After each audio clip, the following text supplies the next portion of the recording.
that really is the issue, right? Is Yeah. like those are the two ways you can go, because like the gift of singleness thing is, right, extremely narrow. Like, oh, I'm going to devote myself to missions and to serving the church. Well, that's not a huge chunk of people throughout the history of the Christian church. Most people were just normal people that went and got married and had kids and raised them to be Christians, and so that their children would go do the same. And that's how, right, that's how God has built us to, most normatively built people to live.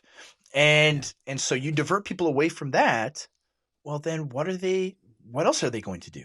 Right? What else are they going to do? They're going to, and this is, and it's, I mean, you see some of the modern innovations as well, right? You have antibiotics and modern surgery, um coupled with chemical hormonal birth control that comes into being, and it allows women to become just as promiscuous as men in the past. Right, in the past, Yeah. right, men could be man whores and go to prostitutes, or go to just loose women in general that were kind of on the margins of society, and rightfully so.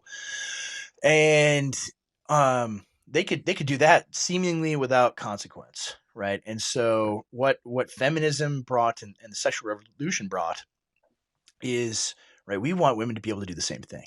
And to do Mm-hmm. that, well, you have to kill a lot of babies to do that. And Mm-hmm. yes, there was abortion in the ancient world, and the medieval world and the pre-modern world, but it's very dangerous, right? You very likely would die, if you did. There's a good chance you would, because you're basically taking poison to kill the baby, Mm-hmm. and or doing more primitive surgical techniques.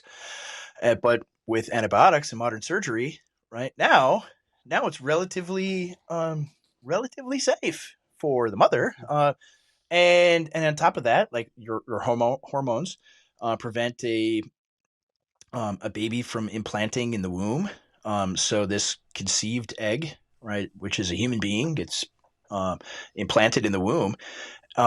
Ordinarily, well, if your hormones block that, right, what are you doing? You're killing a human being, right? The very smallest, tiniest human being, but it's still a unique human being with its own DNA, Mm-hmm. and a person created in the image of God, and you're killing that. So you have, in the middle of the 20th century, right, this technological ability that unlocks this way of life that is unnatural, and Mm-hmm. you see the corresponding social changes that come out of that, and women are incentivized to live that way, to Mm-hmm. live a promiscuous lifestyle, right? It seems like fun. It seems like this is a good life, that you can have all the things you want, right? You have a life like the TV show Sex in the City, right? That's Mm-hmm. glamorized for women, and that's the ideal life. That's what you want to do.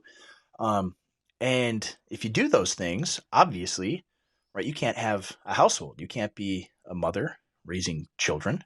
And those things, of course, are demonized and treated like slavery, treated Mm-hmm. like a waste of your gifts and abilities. Like that. That's something. I mean, even recently online, some of the discourse has been, well, all of the red pill guys and things like that. What do you do about the really talented, bright women who um, who you're like, well, go be a mom, go have kids, right? What do you do about them, and who have all these abilities, right? What do you do about them, right? What do you have to offer them? And it's like, Mm-hmm. it kind of goes back to the meme, right? It's an older meme, but it checks out. Of of right, the woman who's like, I was a scientist, and I did all of these things and cured these diseases, or discovered these things. What did you do? Right. And this woman's like, well, I raised five scientists. Right. It's Yeah. like, which is better? Right. Which contributed more to science?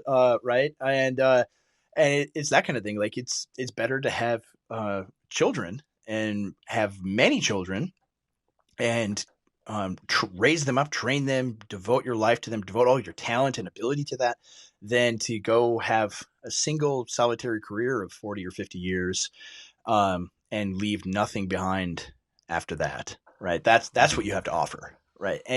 But people used to think this way and understand this intuitively, that right, God has made men and women different.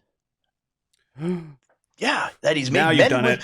he's made men and women different. That women have this extraordinary ability to create new life inside their own bodies, right? That's right. And bring forth the next generation of humanity, right? Only they have this. Men don't have this ability, right? This is a controversial statement today, but men don't have this ability.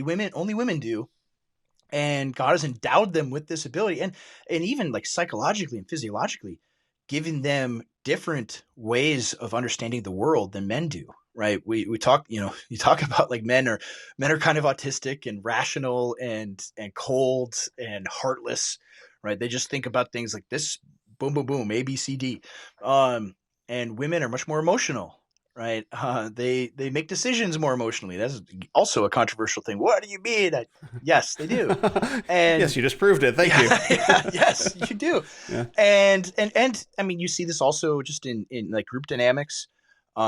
Women seek consensus, and they avoid conflict, right? They want everybody to get along, and men are like, I'm right, you're wrong, and this is the way we're going to do it, and let's have it out, right? And if you win, then you win, and I'll submit, right? That if rigid hierarchies form among men. Women, it's like nice democracy, right? They all get along. Isn't this nice?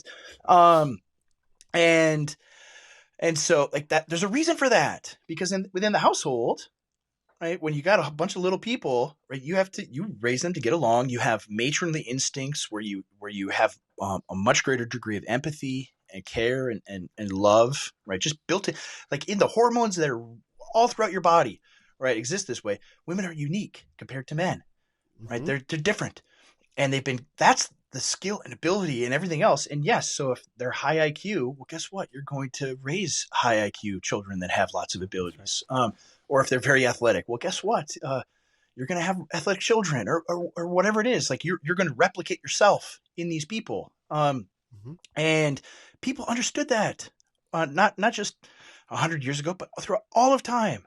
They understood that's what women are. That's what God made them to be. That there's a telos behind men and women, right? There's an end for which God created them to be, a purpose for men and for women. And God created women to be mothers. And that is insanely controversial today to say that. What do you mean? That means you don't think they're as good as men. It's like, no, I think they're different. I think they're different than men. And right, it would be like saying men aren't as good as women because they can't produce babies inside of them, right? Then no, they're just different. They're different. Yeah. They're different beings, right? And so, like just recovering that, right? Recovering this natural order of what men and women are. And you see this, like the full bloom of it is within transgenderism, where it's like, all right, we take away all the social conventions between men and women, right? Where we have to think of men and women as identical things in every possible way, right? You own a corporation, and you can't say, well, we're only going to hire men because we want, you run an oil rig and you say, we're only going to hire men, right? Because this is a dangerous job and everything else. No, you have to interview women for that job too, right? Those are the laws we make in our society. Right? You take away all the social conventions around differences between the sexes. And then what happens? Well, right, the next step of that, of course, is men can become women and vice versa. It makes it, in this sick, twisted way, it makes sense, right? That one would flow from the other. And it takes, I mean, it took, I think, because most people are okay with all the weirdness of feminism and all of that stuff. They're even okay with perverted sexuality, like homosexuality and lesbianism and everything else. They'll maybe be okay with those things. But then when they see the transgender issue appear, especially when it starts to affect children, like, whoa, hold up here. We're going to put the brakes on right at this point. And you have to show them, it's like, no, these are all, like, this is a clear line from one to the other. And like, you can't just go back to like 1992 and say, we're going to stop right here. that was good. We'll stay right. We just want to put all like, and that's what a lot of like the anti-wokeness stuff ultimately is, a guy like James Lindsay, right? The anti-woke guy. Where what does he want to create? He wants to create a world where it was like it was in 2012, right? Right, back the Mhm. clock up just to 2012, and then we'll be good. And it's like, buddy, even if you're successful in doing that, you're going to get 2015 and 2024 like Yeah. that. Like there's it's baked into the cake, right? There's no way around it, Mhm. right? You either have a normal natural order or you do not, right? It's one or the other.